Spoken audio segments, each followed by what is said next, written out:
Addi bilisummaa uummata Tigraay yookaan TPLF dhiifamaan booji'amtoota nan gadhiisa jedhee kan inni dubbate irri jireessi isaanii miseensota raayyaa ittisaa biyyattii miti jechuudhaan mootummaan Itoophiyaa ibsa baaseen beeksisee jira.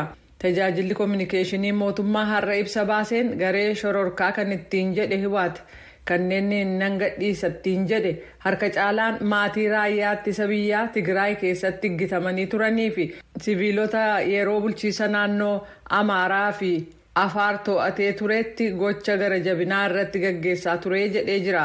Kana malees bulchiisa naannoo adda addaa irraa hojiif Tigraay keessa ka turan uffata loltuutti uffisuun hiriirsan ka jedhu ibsi mootummaa kunis qorannaa mootummaan gaggeesseen bira ga'ame jedheera.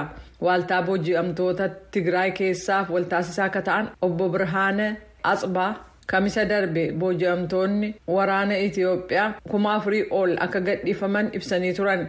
Loltoonni kun hanga naannoo humnootiin Tigraay to'ataa jiranitti konkolaataan ega deemanii booda imaltuun isaanii taanu waldaa fannoo diimaa kan addunyaatu waltaasisa jechuudhaan obbo Birhaaneen kan ibsan ta'us koreen fannoo diimaa kan addunyaa garuu kana keessatti hirmaannaa akka hin qabne beeksisee jira.